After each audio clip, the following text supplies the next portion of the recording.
Hello everybody, welcome back to my channel.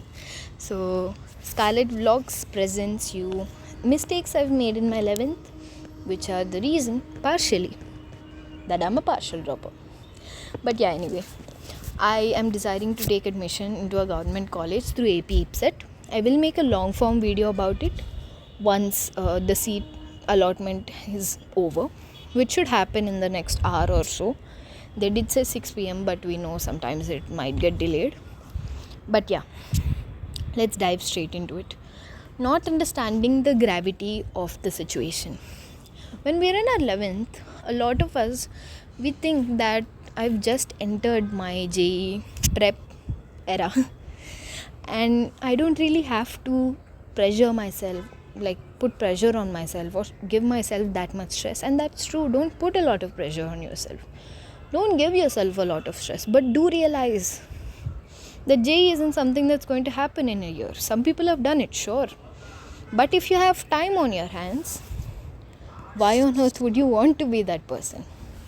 You're in your 11th and you're thinking that I'll do it in 1 year. Why? Why sacrifice your mental health? If you can do it with less stress in 2 years, why do it with infinite more stress in 1 year? And also no guarantee. There's no guarantee that's going to happen, no matter how hard you work. Another point is, a lot of people take more than 2 years to crack JEE.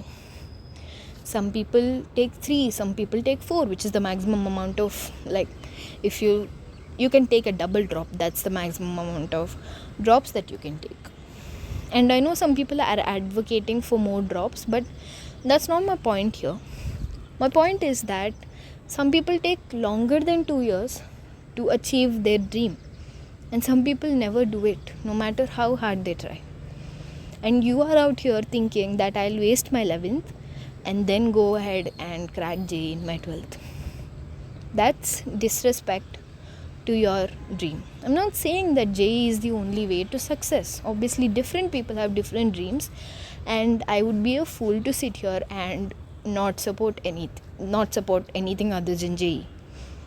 But if you've dreamt of it, that would be why you're sitting here and watching this video.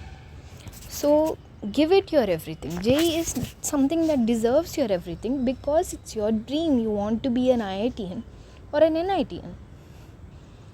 So why not work for it? Don't take it for granted.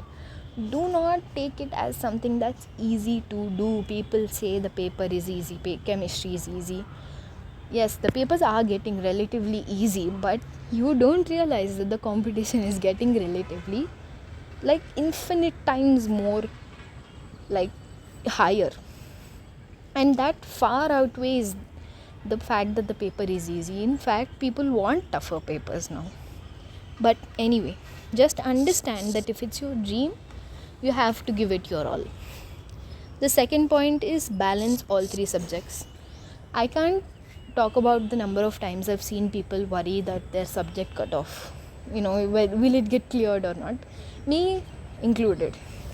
But let me just say that my physics, like the physics, was my most favorite subject throughout my 12th and 11th.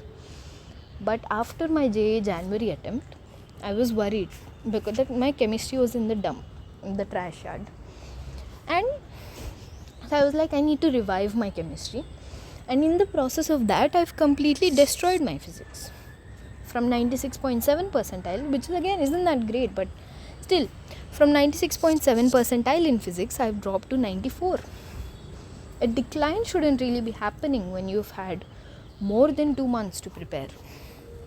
And in chemistry, I've managed to improve it a little, but still, it's not impressive because that improvement never paid off, considering the fact that I destroyed another subject.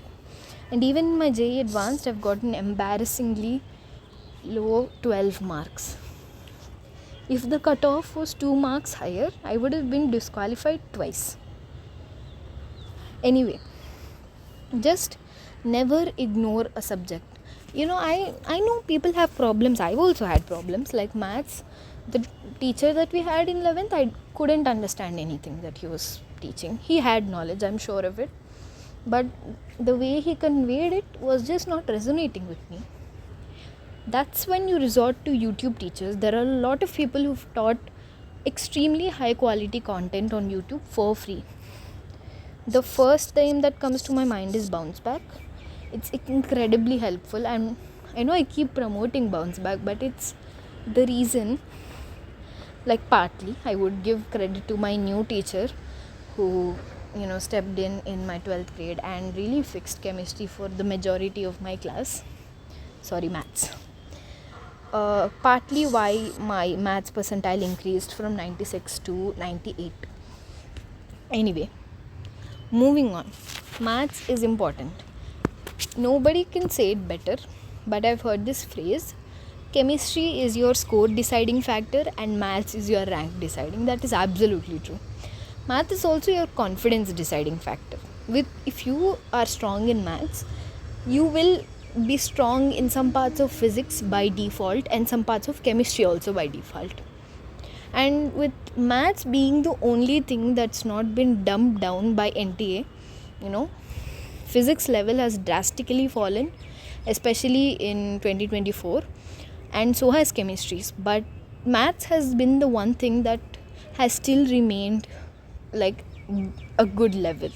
So it's definitely something that you want on your side, and doing mediocrely in it is going to affect your score and your total rank, because a lot of people will get the same score. There isn't like there's infinite amount of possibilities, and your rank might increase by a little, at least 50 or 30 if you do your maths well.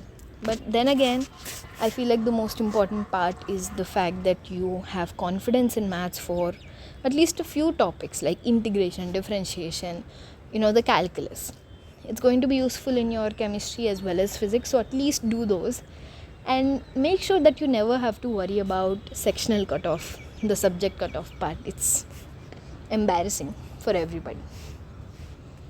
Do not spend all your time in one subject. Again, don't give your strong subject. Everybody has a strong subject, everybody has a weak subject, but do not give all of your time to the subject you're strong in. Don't forget it, don't forget to practice it, but do understand that 100 in physics in JEE Advanced and 90 in chemistry in JEE Advanced, 0 in maths in JEE Advanced is going to lead to devastating result. You're not going to get a rank. Just please make sure that you are giving it your all. When you are giving it your all, do not let one subject destroy all your hard work. It is how it is, and I don't think fighting, fight for a change, advocate for it, but betting on that change will not guarantee that. A lot of people say that JEE Advanced should stop the sectional cutoff, but it's been something that's been here for ages, and it's not going to go away anytime soon, in my opinion.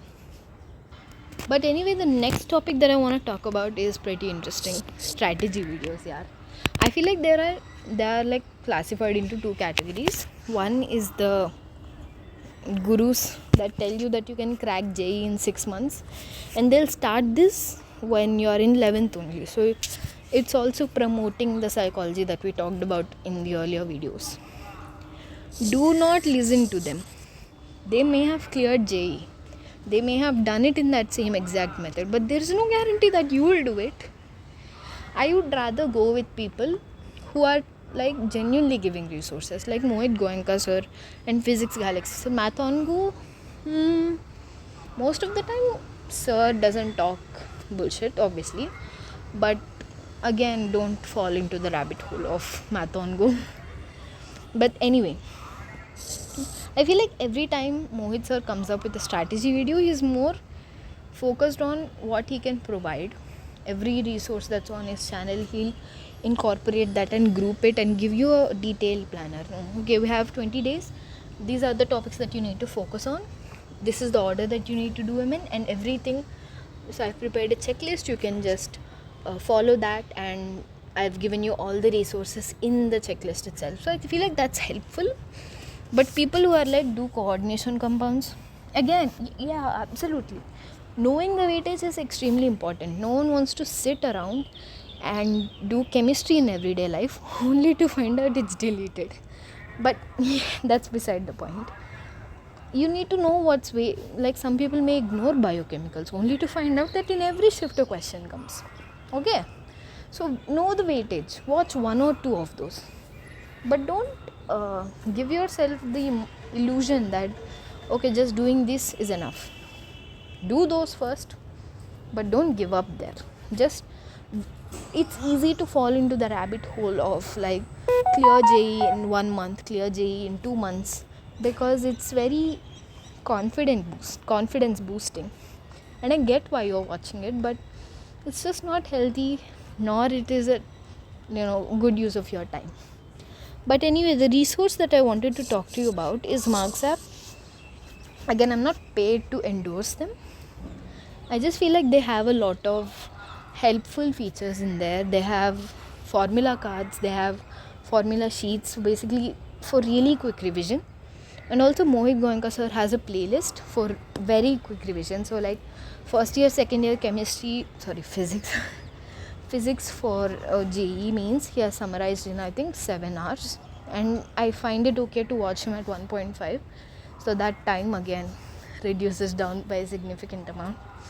I feel like these are really helpful resources, and that's fine to like indulge yourself in those, but just don't watch YouTubers who don't know what they're talking about.